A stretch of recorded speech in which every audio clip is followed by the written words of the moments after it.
Olá, pessoal. Bom dia, boa tarde, boa noite, boa madrugada para você, que é mais um da madrugada também.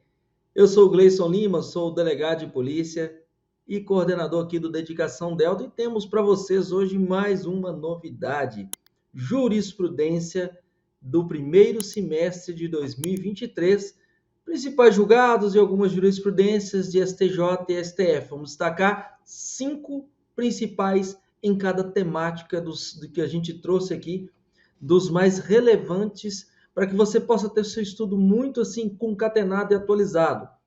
Vamos falar de legislação especial, vamos falar de processo penal, vamos falar de constitucional, de administrativo, e aqui hoje vou falar de direito penal com vocês.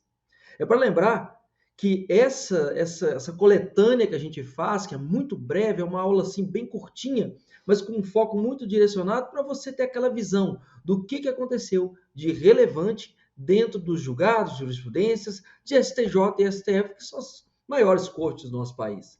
Não podemos esquecer que hoje em dia, para se estudar efetivamente para um concurso público, você precisa conhecer os principais julgados, que muitas vezes estão ali materializados nos informativos de STJ e STF, semanalmente colocados para os estudos daqueles alvoroçados estudantes aí que querem, de fato, passar no concurso público, que hoje tem se tornado de alta performance.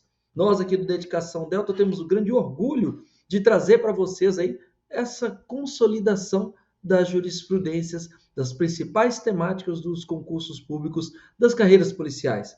Sem mais delongas, como nossa aulinha vai ser bem curtinha aqui, nosso objetivo é passar, primeiro, as 5 principais jurisprudências ou julgados dessas cortes, com um bônus aí do STF, vou colocar 2 para esse caso do STF e 5 do STJ, e no final vou dar um bônus verdadeiro, só alguns tópicos de algumas poucas jurisprudências que eu vi ali, que são realmente bem interessantes deste ano de 2023, primeiro semestre. Para a gente avançar nossos estudos aqui, meu povo, vou compartilhar a tela com vocês, para lembrar que a nossa jurisprudência que vamos trabalhar estão nos informativos, que se for do STJ, 762 até os 780, e sendo do STF, dos informativos 1082 até 1100. Parece que é muita coisa, gente, mas vamos lá. Isso que a gente vai tratar é só desse primeiro semestre. Aí vocês vão me contar assim, mas professor, como é que vai ser rápido assim? Uma aulinha de meia hora você vai passar os principais. Porque, gente, vamos começar por aí. Primeiro, estudo tem que ser de maneira organizada, concatenada. Passar em um concurso de alta performance vai exigir de você análise profunda de alguns pontos específicos, mas um estudo que seja de um resumo, que a gente chama de resumo aprofundado. É isso que a gente vai trabalhar com vocês aqui hoje. Esses julgados e jurisprudências, nós vamos trabalhar com ele de uma maneira concisa, para que você realmente possa atingir o patamar de um estudante de alta performance. Veja aqui que dentro desses informativos de natureza penal, portanto, vamos falar de direito penal, foram coletados nada menos do que dentro do site do STF, dentro do site do STJ, que faltou ele, e o nosso grande professor Márcio, do Dizer o Direito, algumas consultas que fizemos por lá. Sem mais delongas, vamos entrar aqui no nosso primeiro julgado de grande importância, tá? Primeiro é falando o seguinte, a confirmação pelo Tribunal do Júri. Gente, já começa a ligar, Tribunal do Júri tem viés constitucional e também dentro do processo penal. Dissimulação e uso de meio que dificultou a defesa da vítima. Portanto, nós estamos falando de qualificadoras do crime de homicídio, neste caso concreto, portanto, o 121 está aqui. Vai falar no seguinte, olha, esses dois, que seriam dissimulação e uso de meio que dificultou a defesa da vítima, estão no mesmo inciso do homicídio qualificado. Então, será que são duas situações distintas? Em que eu poderia considerar uma qualificadora e a outra como uma circunstância agravante da pena? Ou será que não? Isso configuraria bis in idem? E foi isso que o tribunal decidiu.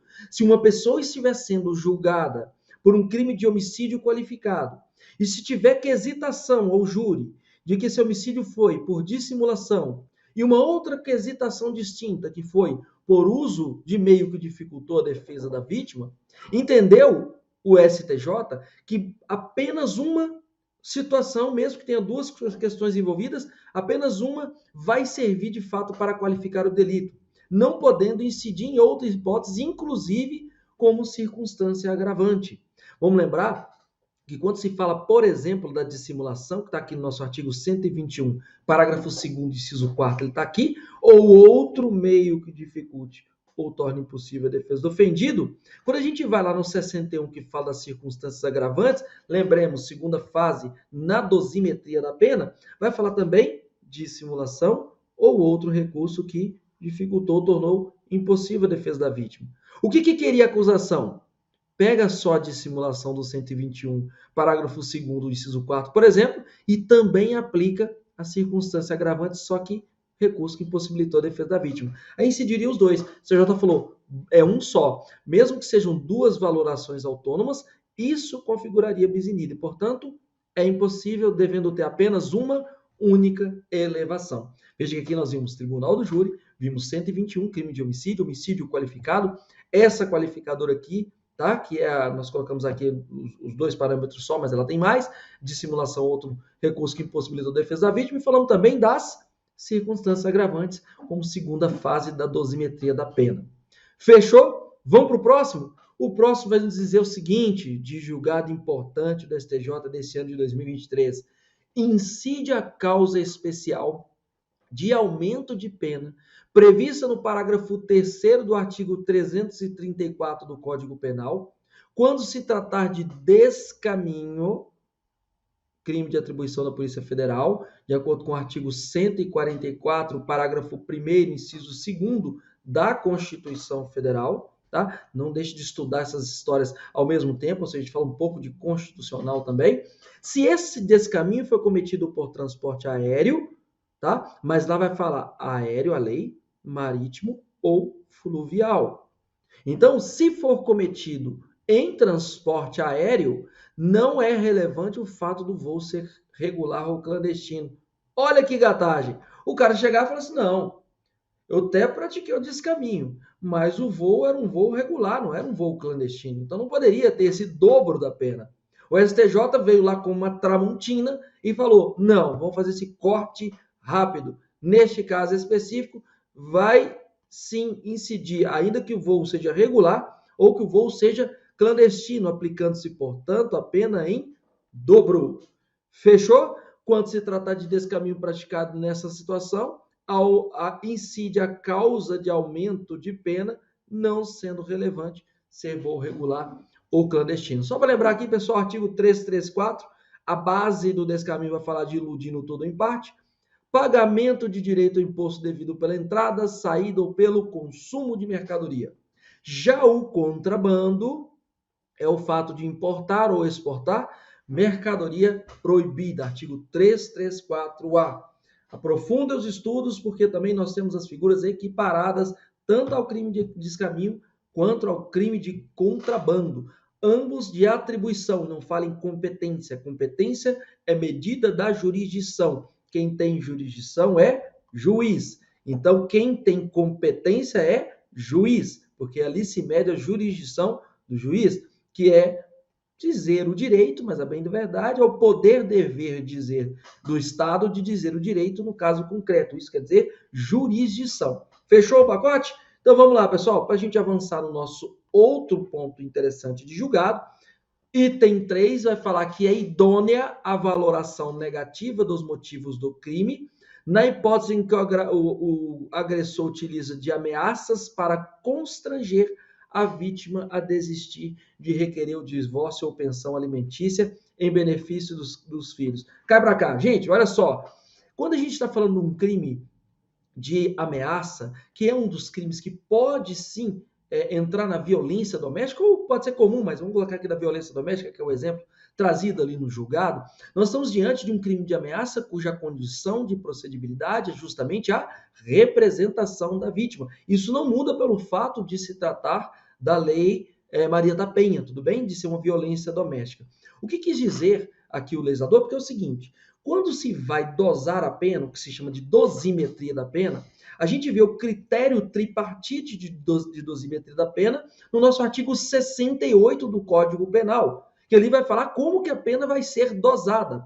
Portanto, nós vamos falar de fixação da pena base, circunstâncias judiciais, previsto no artigo 59, vamos falar das circunstâncias atenuantes e agravantes, e depois vamos falar de causas de aumento e de diminuição da pena. E o que o STJ veio nos dizer foi o seguinte, olha, se os motivos do crime eles forem repugnantes, vai fazer incidir ele sim ali nas nossas circunstâncias judiciais na fixação da pena base. Então, quando você volta aqui, lembra, olha, do artigo 147, que é a ameaça, e nós estamos falando de algo ligado à Lei Maria da Penha, quando vai se dosar essa pena de acordo com o 68, sim, uma das circunstâncias judiciais é justamente o juiz se atentar para os motivos do crime. Se ele pode se atentar aos motivos do crime, e se esse motivo, vem aqui para cima comigo, ó, foi justamente constranger, ele ameaçou a pessoa, a vítima, a constrangendo-a a desistir de requerer o divórcio e pensão alimentícia em benefício dos filhos, o juiz falou, essa ameaça, ela tem sim que incidir sobre ela uma circunstância judicial, diga-se de passagem, negativa. Fechou? Então vamos para a próxima? A próxima, gente, vai nos dizer o seguinte, olha, manobras abortivas praticadas pela gestante, atendimento médico hospitalar, médico que noticiou o fato à autoridade policial, ó, aborto, noticiou a autoridade policial. O médico é quem? Um confidente necessário, proibição de revelar segredo, proibição de depor sobre fato como testemunha. Pessoal, por mais que as pessoas possam ter criticado algumas decisões, que criticam as decisões do STJ, vamos lá. O médico, a profissão dele, essa vinculação que ele tem com o paciente, ele deve guardar segredos sobre ela. Então, é sobre isso, tirando as doenças de notificação compulsória, o que entendeu o STJ foi que, se o médico, atendendo aquela paciente, perceber que ela praticou manobras abortivas, ele não pode denunciar esse fato à autoridade policial. E sequer pode figurar como testemunha, porque ele, de fato, ele é um sujeito proibido de depor. A base sobre a qual se debruçou o STJ para trabalhar essa decisão foi, inclusive, uma resolução do Conselho Federal de Medicina. O que nos diz aqui que o médico não pode, portanto, acionar a polícia para investigar paciente que procurou atendimento médico hospitalar por ter praticado manobras abortivas, porque ele tem a proibição de revelar esse segredo. Vamos lembrar que quando a gente está diante do artigo 124 do Código Penal, vai falar que provocar aborto em si mesma ou consentir que outrem lhe o provoque, vai ser um crime de aborto. Esse crime tem uma pena de 1 a 3 anos. Mas vamos lembrar que o Código de Processo Penal, em seu artigo 207, fala que existem pessoas que são proibidas de depor. Quem são essas pessoas proibidas de depor? Aquela que em razão de função, ministério, ofício ou profissão. Olha o médico aqui. Elas devem guardar segredo, salvo se desobrigadas pela parte interessada, quiserem dar o seu testemunho. Mas aí nós temos um fundamento aqui, olha, o Código de Ética Médica, ele vai falar, de acordo com a resolução de número 2217 de 2018, que ao médico é vedado revelar fato de que tenha conhecimento em virtude do exercício de sua profissão. E o artigo 73, parágrafo único, vai falar que essa vedação de revelar essas informações, elas ainda permanecem na investigação do suspeito de crime. Portanto, baseado nesses fundamentos, o médico não pode, não apenas revelar essa informação para a autoridade policial e muito menos figurar como uma testemunha. Agora, tem motivo? Tem. Quando há motivo justo, dever legal ou consentimento por escrito do paciente. Vamos lembrar que notificação de doença compulsória, né, nós vamos colocar no artigo 269, e isso aqui é uma previsão legal, essa aqui o médico tem que falar. Fechou? Vamos para mais uma, gente? Próximo julgado interessante do STJ. Crime de dano praticado contra o patrimônio da Caixa Econômica Federal. Isso aqui lembra até um pouquinho de direito administrativo. Gente, a Caixa Econômica Federal, ela não estava até o ano de 2017 no rol dos crimes que qualificam o crime de dano quando praticado contra entes públicos. Então, como não estava e o direito penal é marcado pela taxatividade, Gente, direito penal tem que estar escrito. Não está escrito, não é direito penal, não é taxativo. Por quê? Não há crime sem lei anterior que o defina. Não há pena sem prévia combinação legal. Não é à toa que isso não apenas inaugura o nosso Código Penal, mas está lá como um dos direitos e garantias fundamentais do nosso Estado Democrático de Direito dentro da Constituição Federal. Por esse motivo, meu povo, pensem comigo aqui, olha. Se não estava falando, por exemplo, Caixa Econômica é o quê, gente? Empresa pública. Banco do Brasil é o quê? Sociedade de Economia Mista. Sociedade de Economia Mista pode lá ter empresa na Bolsa de Valores, né? Vamos lá. Quando eu estou diante da Caixa Econômica Federal, que é uma empresa pública, 100% do capital público, não, como não está previsto expressamente no artigo 163, parágrafo único, inciso 3º do Código Penal, antes dessa lei, que depois dela passou a prever, então eu não posso fazer uma analogia em malam partem, certo?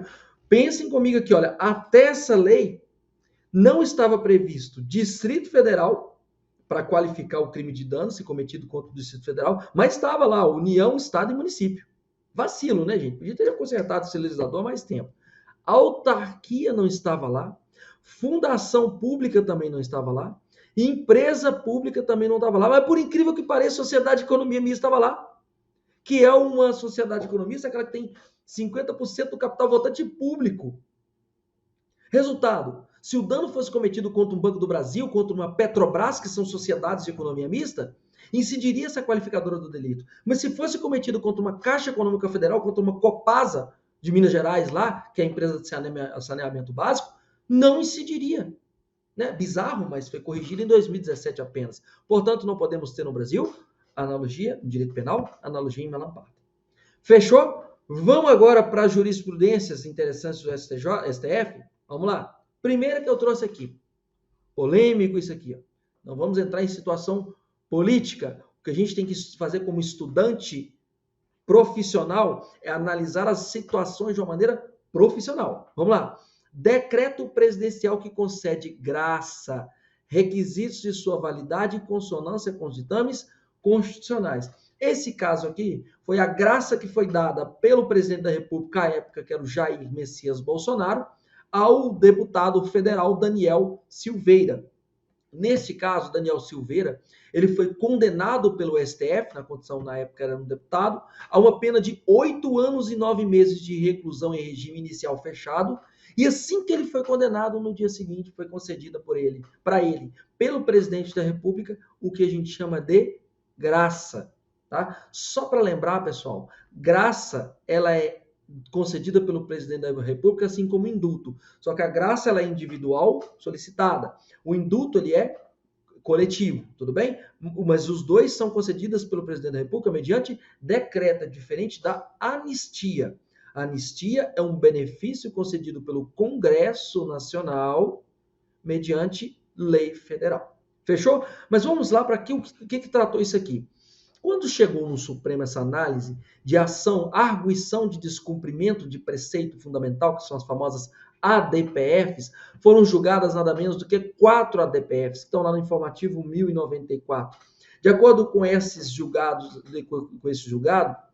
considerou que essa graça que foi concedida pelo presidente da República era inconstitucional, sob o argumento de que violava o princípio da impessoalidade e também violava a moralidade pública e também por incorrer em desvio de finalidade esse decreto presidencial ao conferir um indulto individual visando atingir objetivos distintos daquele da Constituição da República, que observa o quê?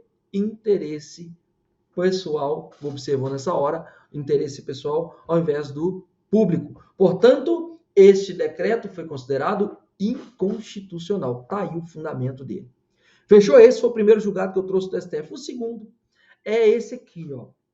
Complementação de norma penal em branco por ato normativo estadual e municipal. Pessoal, na época da Covid, Covid-19, nós tivemos foi uma convulsão de situações que aconteceram. E muita gente muitos municípios, muitos estados estavam fazendo via decreto uma complementação de um dispositivo que está previsto no Código Penal, que é o delito de infração de medida sanitária preventiva, lá do artigo 268 do Código Penal. Isso chegou ao Supremo. Será que eu posso complementar? Portanto, aí nós estamos falando de complementação via decreto de município ou de estados. Será que eu poderia complementar essa norma penal como uma norma penal em branco com essa complementação que a gente chama de uma norma penal em branco heterogênea, porque vem de algum que está de fora para dentro, não vem de uma lei, vem de um decreto? Aí veio o Supremo e falou, veja só, esse artigo 268, ele vincula norma penal em branco e que pode ser complementada pelo quê? Atos normativos infralegais por todos os entes federados, seja União, Estados, Distrito Federal e municípios, respeitadas as respectivas esferas de atuação, sem que isso implique ofensa à competência privativa da União para legislar sobre direito penal. Ou seja, esse complemento, sim, pode ser feito por estados, municípios, Distrito Federal e assim vai. Tudo bem? Vamos lembrar que essa infração penal aqui, infração de medida sanitária preventiva, foi muito utilizada na época da Covid-19, infringir determinação do poder público, o cara que saía sem máscara, por exemplo, destinada a impedir introdução e propagação de doença contagiosa, sendo combinada a pena de 1 mês a 1 ano, cabendo TCO ou TCIP, aqui da Lei 9.099 de 95, havendo uma causa de aumento de pena se o agente é funcionário da saúde pública ou exerce profissão de médico, farmacêutico, dentista ou enfermeiro. Fechado? Agora, pessoal, quero trazer um bônus para vocês, tá? O objetivo era falar dos 5 principais, falamos também das 2 principais do STF. Lembremos que o STF tem poucos julgados de natureza penal, um foco muito mais voltado para o direito constitucional, administrativo e tributário, tá? Mas tem algumas que a gente ainda consegue salvar lá de dentro. Mas o bônus que eu quero trazer para vocês aqui, bem brevemente, alguns julgados do STJ bem interessantes. O primeiro que eu trouxe aqui, ó, desse ano, tá? Primeiro semestre de 2023. Crime de estupro de vulnerável, artigo 217-A do Código Penal. Pretensão de flexibilizar a presunção de vulnerabilidade da vítima menor de 14 anos. Distinguishing. Descabimento, aplicação da súmula 593 do STJ. Lembremos aqui, gente, olha, a presunção de que a pessoa menor de 14 anos seja vulnerável é absoluta, mas há casos raríssimos no STJ em que se aplica esse distinguish, e esse distinguish é aplicado para algumas situações específicas. Há presunção absoluta, mas com situações particulares que nós vamos ver daqui a pouquinho. Portanto, o que queria aqui era aplicar um sujeito que tinha quase 50 anos de idade, que se relacionou com a menina que tinha 13. Neste caso, não se tem uma proximidade de idades, não se tem consonâncias particulares na situação específica, portanto, o sujeito foi sim condenado pelo estupro de vulnerável, tá? Segundo que eu trouxe aqui, nesse bônus, é lembrar que homicídio qualificado, quando se vai falar na dosimetria da pena, que nós falamos agorinha, das circunstâncias judiciais, essa parte da conduta social, ela pode ser valorada ali na primeira fase da aplicação da pena, artigo 59 do Código Penal, quando o sujeito está em intenso envolvimento com o tráfico de drogas. Então, a pena dele vai dar um plus nessas circunstâncias judiciais, porque, infelizmente, ele está ali, se dedicava a esse intenso envolvimento com o tráfico de drogas, tendo, portanto, um aumentozinho da sua pena, tá? Outro julgado interessante, crime de receptação qualificada. Gente, se a pessoa tem um comércio, tem uma indústria e pratica o crime de receptação ali naquele seu negócio, mesmo que não seja totalmente irregular, nós vamos considerar que essa é uma receptação, considerada receptação qualificada. Porém, essa atividade desse sujeito que estava praticando essa receptação, ela não se enquadra no conceito legal de atividade comercial e industrial se ele não exercer com habitualidade esse comércio, essa indústria. Tudo bem? Tem que ser com habitualidade, com pena de não gerar a receptação qualificada e ficar assim na receptação lá simples.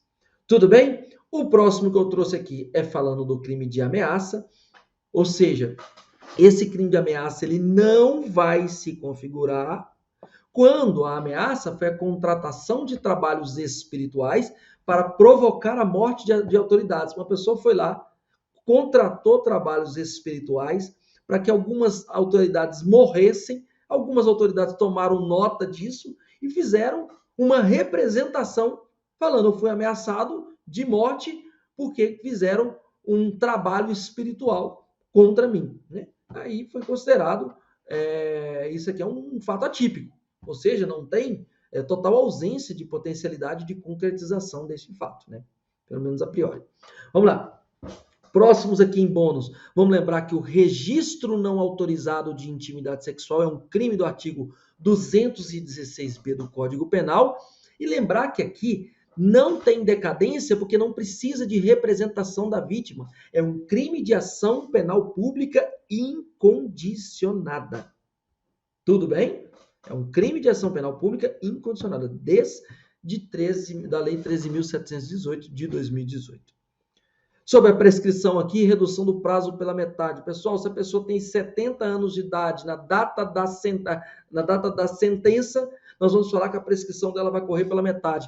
Mas nós estamos falando da data do acórdão? Não, nós estamos falando da data do acórdão, que é lá do 2º grau. Portanto, se é na data da sentença, aí ele vai ser a prescrição pela metade. Se não é na data da sentença, foi lá na frente, não corre a prescrição pela metade.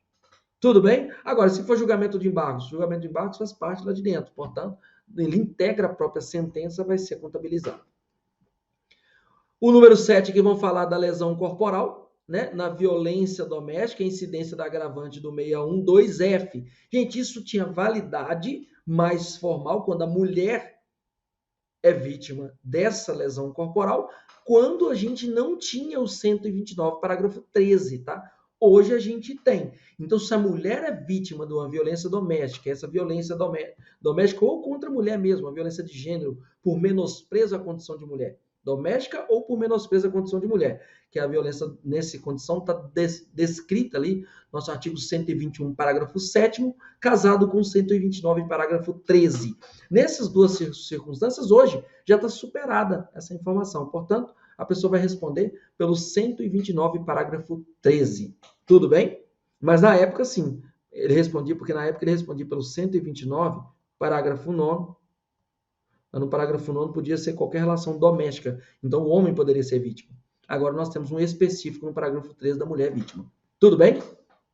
Mais algumas aqui para a gente finalizar. Lembrando que o livramento condicional falta grave nos últimos 12 meses é um requisito objetivo, mas o bom comportamento carcerário é um requisito subjetivo. Então, não tem limitação temporária, é aferido durante todo o encarceramento. Se ele não tem um bom comportamento carcerário, por mais que ele não tenha cometido falta grave nos últimos 12 meses, pode ser vedado, pode ser impedido de ter o seu livramento condicional. Foi isso que falou esse julgado. No caso de furto aqui, uma empresa de transporte de valores foi vítima do crime de furto e, em tese, foi argumentado que as consequências do delito, tendo em vista que ela levou um grande prejuízo, teria uma exasperação da pena base. O que o STJ falou, não. O fato de trabalhar com empresa de valores, esse é o risco do seu próprio negócio. Então, o prejuízo já é justificável, não havendo, neste caso, uma exasperação da pena base lá do artigo 59 do Código Penal. Tudo bem? No próximo aqui nós vamos falar do crime de latrocínio. Esse crime de latrocínio não vai haver a desclassificação, isso aqui é muito importante, pessoal. Olha, latrocínio, o sujeito matou para roubar, roubou e depois matou, é o crime de latrocínio. Só que nesse caso o sujeito teve um infarto na hora. Ah, mas ele tinha um problema no coração, uma causa pré-existente, mas ela é relativamente independente. Então o sujeito vai responder pelo latrocínio, porque o latrocínio é um crime pré-doloso. Então não importa como que vai ser depois. Mas se antes ele tinha uma doença, mas e se na hora ele teve um infarto, foi provocado por você, esse susto que essa pessoa tomou, essa emoção que você levou a ela aí, emoção negativa, né, a morrer, então nesse caso você vai responder pelo crime de latrocínio, e foi isso que o julgado nos trouxe aqui com muita sabedoria. E olha, a alegação de ausência de dolo não precisa de ter dolo no final. Basta você ter dolo no início. Então, nesse caso aqui, ele não responde a título de culpa. Caso ele vai responder sim pelo crime de latrocínio, que é, diga-se de passagem, um dos crimes com as maiores penas do Código Penal. Tudo bem? Vai responder sim, tá tudo certo. Por fim, Estupro de vulnerável. Esse aqui, aquela primeira jurisprudência. Vamos lembrar, gente. A vítima tinha 12 anos, o cara tinha 19 anos de idade ao tempo do fato. Isso aqui dá estupro de vulnerável? Dá, porque a vítima tinha menos de 14 anos. Porém, o STJ, em distinguir nessa situação específica, falou que teve nascimento de um filho da relação amorosa, teve aqui a essência dos pais da menor, teve manifestação de vontade do adolescente, mas isso é um caso extremamente específico que permite a não punibilidade concreta desse sujeito, porque até mesmo estava averiguando a proximidade de idades entre essas duas pessoas, e aí você estava falando até mesmo qual que é o grau de afetação do bem jurídico, que teria ausência de relevância social do fato naquele caso concreto. E foi nisso que se baseou essa decisão do STJ, né, para não imputar sobre esse sujeito esse crime. Porém, alguém queria se valer dessa decisão, e o cara tinha lá para os seus 40, 50 anos de idade, para falar, não, mas também me relacionei com a menina, ela quis, os pais delas aceitavam e tudo mais. Não, não, porque aí nós não podemos trabalhar isso aqui como uma situação específica. Tá? O seu caso é o vala comum, vai responder sim pelo 217A, que é o estupro de vulnerável. Com isso, meu povo, nós ficamos por aqui. Sigam-nos em nossas redes sociais, também o @dedicação delta, para quem não segue, delta lá do nosso, tira esse negócio aqui, não tem acentozinho não. Nos segue lá nas nossas redes sociais, Instagram, nos sigam aqui também no nosso YouTube, para que você possa estar acompanhando as melhores notícias, as melhores dicas jurídicas, dicas de concursos do nosso Dedicação Delta, especialista em concursos de natureza policial. Fico com vocês por esse vídeo, que a gente se encontre no próximo. Até mais. Grande abraço, pessoal.